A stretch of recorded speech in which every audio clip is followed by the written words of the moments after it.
Om Shanti, good morning, welcome everyone.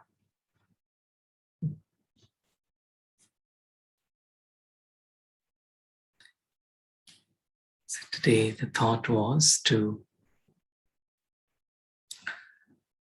discuss a little bit and explore this subject of simplicity. We say simplify and simplify. Simplify and simplify. It's like that flight, that state of the mind which is not trapped in any problem, that doesn't see anything as a challenge. Flight. There's no resistance, just flying. The mind is open. It's like every scene of life is beautiful in that flight. And so how to simplify in order to simplify? Remember, as kids, we were given mathematical problems or other problems. They'll say at the end, we say simplify. Simplify. And so there is that wisdom in simplification to see through the lens of how to simplify. And if we see, it's like every science, everything is based on this process of simplification. It's like boiling, putting it down to small details, small, just smallest stuff. And so this generally, it's like ego is trained to complicate things. That's the way ego thrives. Ego wants to make everything complicated, even a simple thing. But then spiritual wisdom is about simplifying. It's not in complicating, it's in simplifying. So wherever I feel that there's a lot of confusion or there is some or the other form of complexity that has come into my thoughts, because what happens is ego wants to project that, oh, I know a lot, so that's why I need to make it very fancy and make it. But then the truth of life is in its simplicity. Like Newton just saw that apple falling, and then it's very simply said, why did it fall down? Why not up? And then discovered the law of gravity. And I remember, like, whenever we used to solve problems, we were not able to solve. But then at the end, when we realize, we look at the answer, so it was so simple. I just had to think in a very simple way to solve it. Simplicity, simple life. Say simple living and high thinking. So simplification is definitely on the level of our external life, the way we live our life, use our resources, manage our time, etc. Then also on the level of my mind. How do I have a simple mind, not a complicated mind? So maybe let us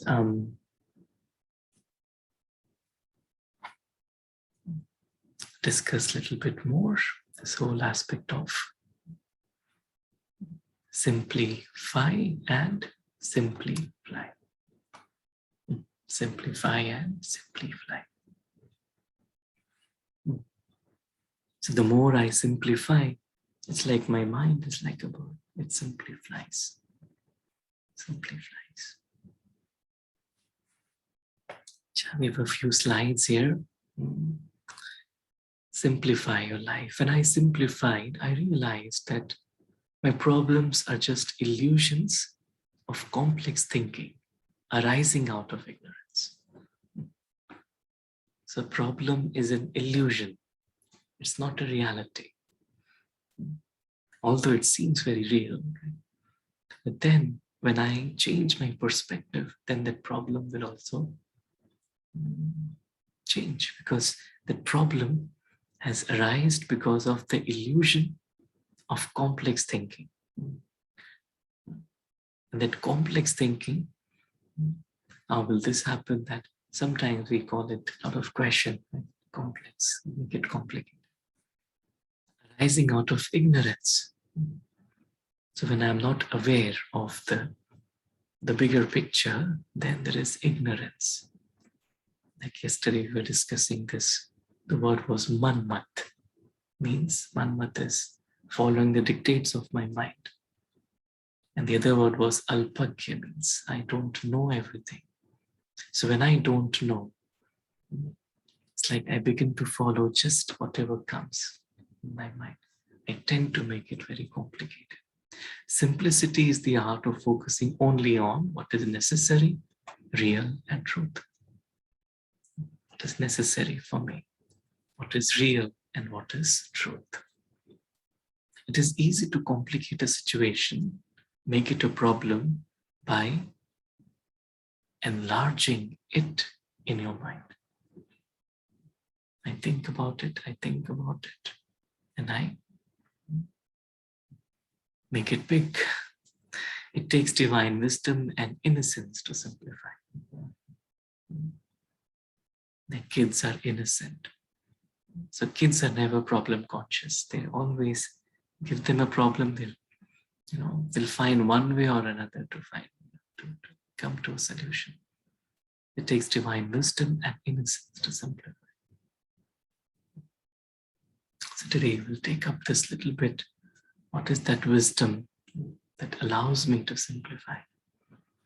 And then innocence also that allows me to simplify.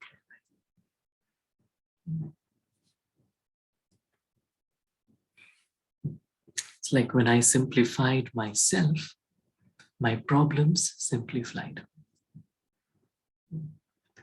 Because the keyword is simplified myself. How do I simplify myself?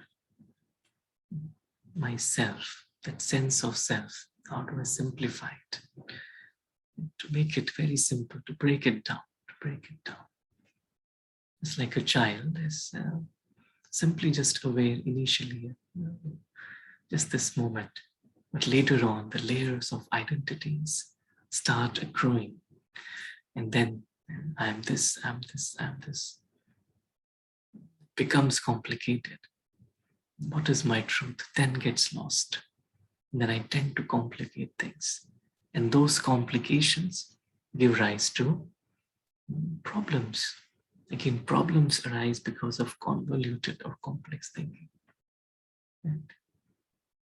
So when I make my thinking simple in terms of my truth, my reality, what is necessary for me, then my problems are no longer problems, they fly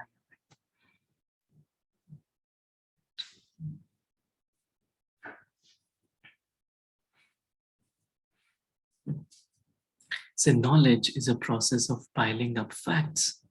Wisdom lies in their simplification. Nice quote. It's like knowledge is a process of piling up facts. So one fact after the another fact, right? But then wisdom is in simplification. That's what spiritual wisdom is all about. How do I simplify? When I simplify it, I can look to the core, to the essence. Spirituality lies in the essence. It's not in the show or external appearances. So I may be clever in doing certain things, but wisdom is not in cleverness. Right? Knowledge, a lot of knowledge can make me clever, but not wise. Wisdom comes from that spiritual maturity. And so the more I even try to break down everything, like every day when we listen to spiritual classes as well, for me to kind of break it down so that I simplify it for myself. And the more I simplify, I realize, okay, this is what the main message is. This is what I need to hold. This is what I need to absorb. And so this is a very beautiful process. So we start with knowledge, and then we break it down, and then get in touch with the essence, the core of it. Simplify it.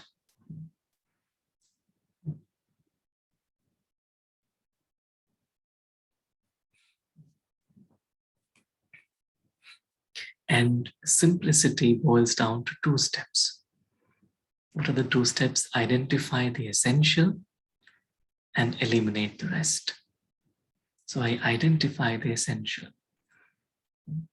So when I have broken it down through wisdom, then I realize what is essential. So I identify it.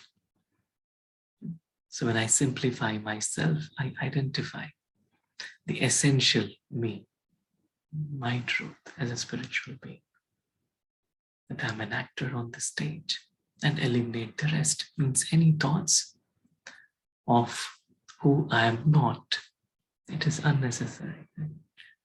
Just like, so if I think of myself that I am this role, then I tend to think about the problems of this role, with this name, this character. But then if there is a problem of someone else whom I don't even know, then I won't be thinking about it, because that's not important for me. So in the same way, when I realize that I am a spiritual being and I have that eternal perspective, then I also realize that this role is temporary. It's not essential for my existence. It is temporary. It is there today. Tomorrow, then the new role will come. And so it's there for me to enjoy, for me to entertain myself. So identify the essential and automatically eliminate the rest. And then there is simplicity. And a simple life is a very enjoyable life. All I need to do is just to sit on that seat this morning. Just to sit on that seat. And that's it, everything else falls into place. Sitting on the seat means I eliminate the unessential, what is not needed. And I'm just grounded and sit firmly on the seat of self-respect. It's who I really am. Like we heard, I am that eternal being. I am that angel. And today evening, we're also going to experience that consciousness of heart of an angel. But just this, identifying the essential and eliminating the rest. In the simplicity, that's why, in order for me to identify, it also needs that clarity that I can identify. And then eliminate, that also, it needs that the courage to eliminate the rest. Like we have so many companies, like the other day I was talking to someone about this Apple company and how they've, and other companies as well, that they would keep on revising their products. And the principle they will follow is they will identify the essential, what are the essential elements, and then they'll eliminate the rest, keep on revising.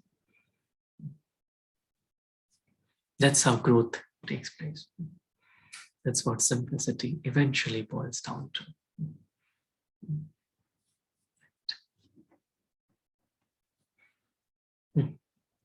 So there's this little story of a king and his 3 ministers. And the story is like this. There was a king, and once he gave a bag each to each of his 3 ministers and said, okay, now you go into the forest and pick up nice, good fruits and put it in the bag and bring it to me. And so the first one said, okay, I'll go.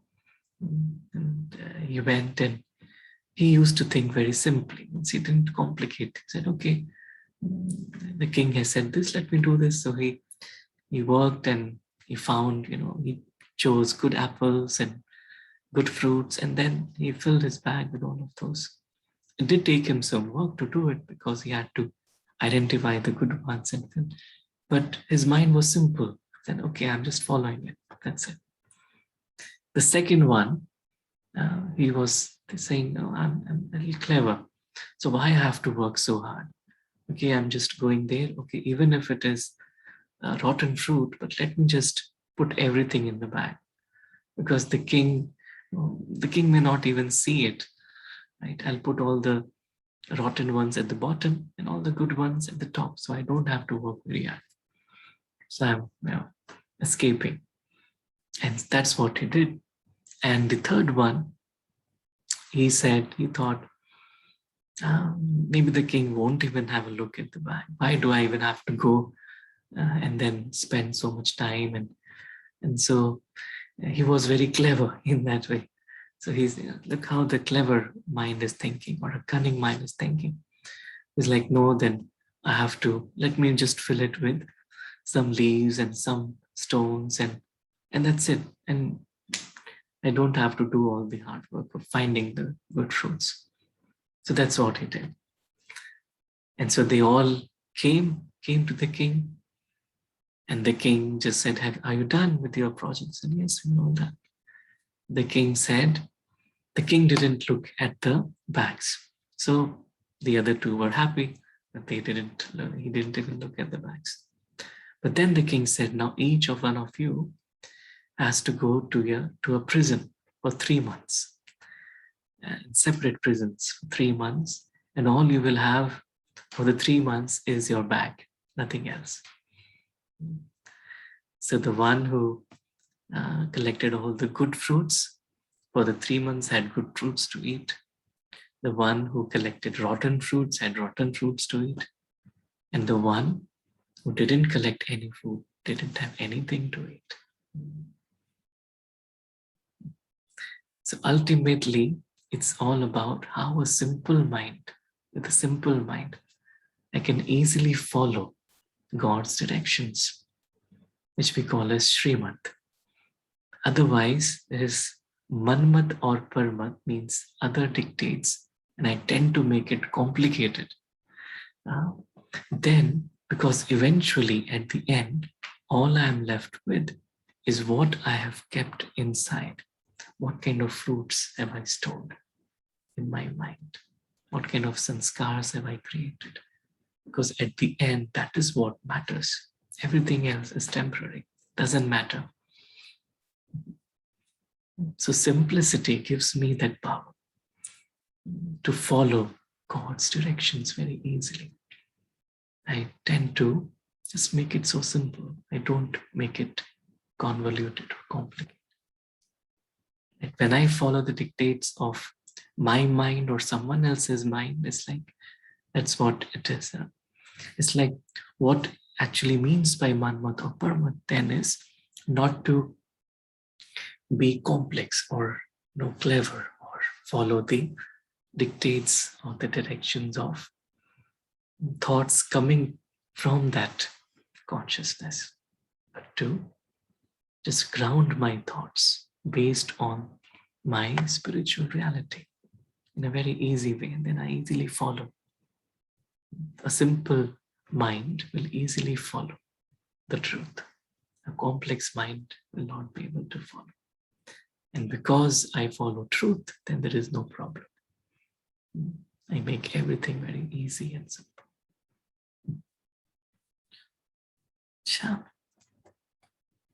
There is another very good a slogan, and this people also use in industry and a lot of other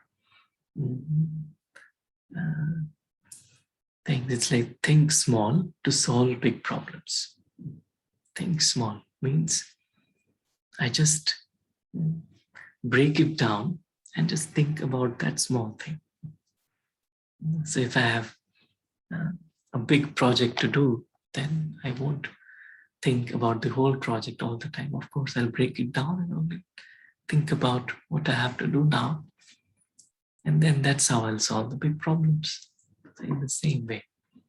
It's like thinking small. If I have, suppose, any sanskar of someone that I have to harmonize with, or have to work with someone, then how can I just break it down rather than thinking too much about what will happen, how it will happen, or in planning something, then there is a lot of uncertainty involved. And how this will happen, what if this will happen. So that is like thinking about it's like thinking too much. But thinking small means I think clearly. Okay, what I have to do now, I just do it. That's it. I don't make it complicated. So think small to solve big problems. And as a matter of fact, someone who is very good at thinking small and in the moment, actually each one of us is, and especially when we were children. And this is something we can really learn from kids. They say a child can teach an adult three things. First is to be happy for no reason. No reason. Child is just happy. Because if my happiness is based on a reason, then that reason can easily be eliminated and my happiness will also be eliminated. To always be busy with something. Children are always busy. They cannot sit idle. They have to do something. And to know how to demand with all his might that which is desires, means that courage, that conviction, that never die at it, never give up attitude. If a child wants something, he wants it. That's the power of simple thinking. So think small or think simple like a child. So the more I think very simply like a child, the more I'm able to just not see any problem. For a child, there is no problem. Their life is just for enjoyment, for entertainment. It's just this morning we were discussing about entertainment, just like being a child, so that I get entertained. I live my life in that happiness, that innocence. And so first was wisdom to simplify, and this is innocence. With innocence, I also simplify. So if there's any problem, I become a child. I think about it like a child. And with that innocence, that problem will die down. So let us watch a little clip. And this is a little story about us when we were a child and the thoughts of a child, how we used to think. So let us just watch for a couple of minutes. This is a film about you, the way you were. Remember? You don't, huh? Well, trust us. For you as a baby and later as a child had the most marvelous characteristics. Everything in your world was enormously interesting. Everything was worth exploring.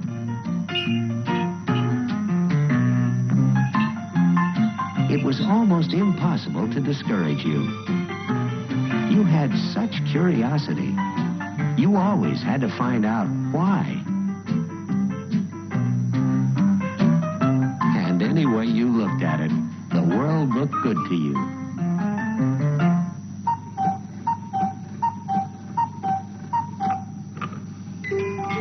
But most of all, you were enthusiastic. You found joy in everything. Nothing bored you, not the simplest idea or a piece of paper.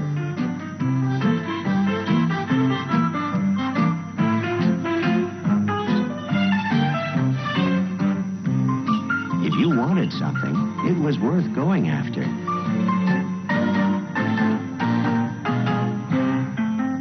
You didn't think of reasons why you couldn't do something, why you couldn't reach a goal. You were just positive that you could.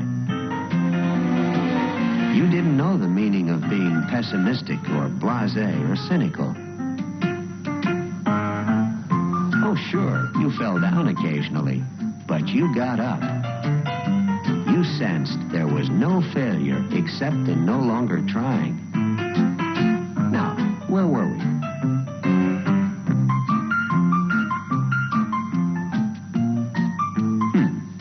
It's that big dog from the yard. No reason to think it isn't friendly. No reason to be afraid of the unknown. No one's taught me any of those good things yet. Hi there.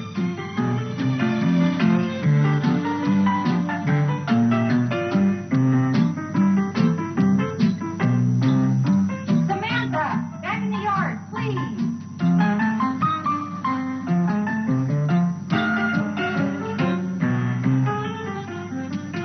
Oh well, nothing ventured, nothing gained. I'm sure this does something. Yes, you as a child were something else. So inquisitive, so eager to learn. What? You say, of course, all that's true, and why not? You had no responsibilities as a child? No dreams had turned sour yet? No system had stifled your enthusiasm? Cop out. The child that was you is still in you, ready and waiting.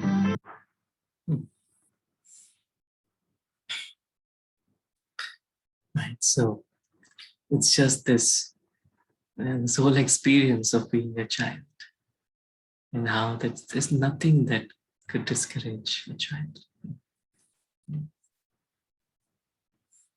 And so just thinking simply automatically emerges all these beautiful qualities and powers in the soul.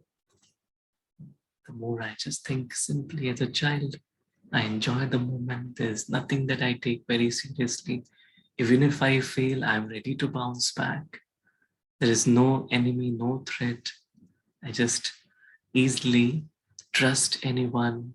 I have faith in people, in situations. Such a beautiful life. And so suddenly the whole perspective is so simple. And so to think like a child, think in a very simple way.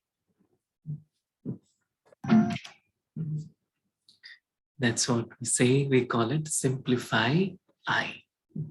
Simplify I.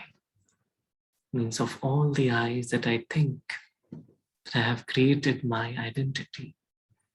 So a very good way to do it is to just go back in time.